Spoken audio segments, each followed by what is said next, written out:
Mel Blanc. The man of 1,000 voices.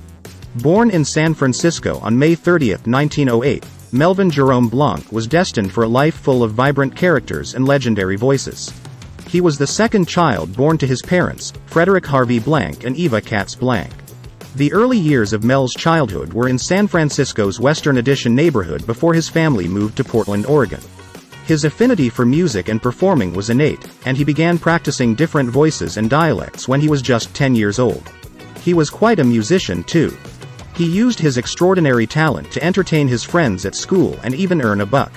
In June of 1923, when Mel was just 15, he landed his first job as a radio performer, singing on KGW's Stories by Aunt Nell, a weekday program for children.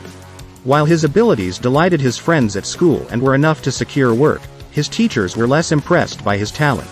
It is reported that a formative moment came when he was 16 and a student at Portland's Lincoln High School. Blanc claimed a teacher told him that his future was blank, just like his name, prompting the youngster to change the spelling of his name as soon as possible. But before he became the iconic voice behind beloved animated characters, he had quite the unexpected start. In his youth, Mel was more fascinated with mechanical objects than showbiz. He even dismantled his family's phonograph to understand its mechanics, much to his parents' dismay. It wasn't long before his gift for vocal acrobatics found its way into some of the most memorable animated characters in history. Mel Blanc's repertoire of voices is a symphony of hilarity and nostalgia. By 1936, Blanc began working in cartoons. The first cartoon he voiced came out in 1937 when he voiced a drunken bull. In 1940 he voiced for the first time his most recognizable character Bugs Bunny. To keep his timing correct while voicing Bugs he bit a carrot, which he immediately spit into a spittoon.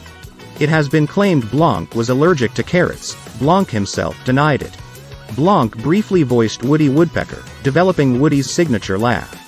After signing an exclusive contract with Warner Brothers, he stopped working for Universal, who owned Woody Woodpecker.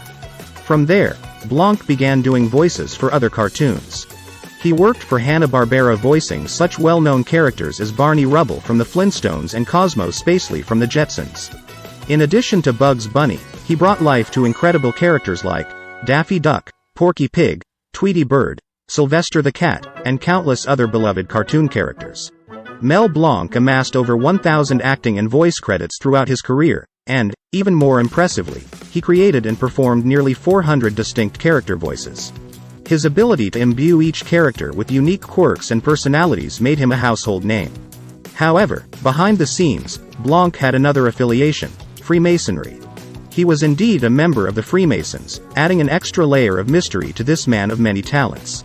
Perhaps he found the secret to channeling such diverse characters in the magic teachings of the Masonic order.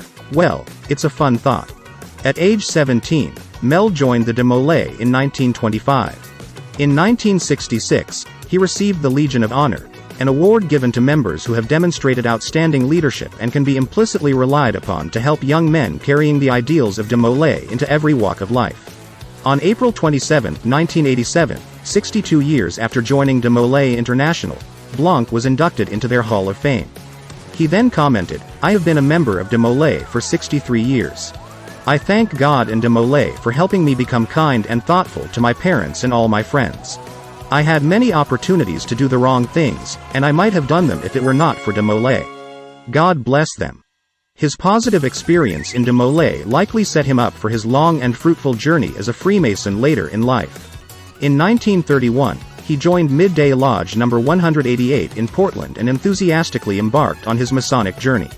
20 years later, at age 43, Blanc joined the Scottish Rite Valley of Los Angeles, taking his degrees from June 14 through June 16, 1951. 2 weeks later, he joined Al Malaika Shrine Temple in Los Angeles. In his autobiography, he wrote, "When I was a teenager, I used to pass by the Portland Shrine Hospital located not far from my parents' home. Hearing about the work they did with crippled children was what initially piqued my interest in the fellowship and prompted me to seek admission. On May 19, 1989, he checked into Cedars-Sinai Medical Center when his family noticed he had a bad cough while shooting a commercial. Initially, he was expected to recover, but his condition deteriorated due to advanced coronary artery disease.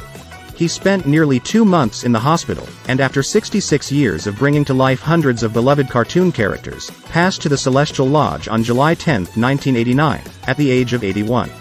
He left behind a legacy that continues to echo through the halls of animation.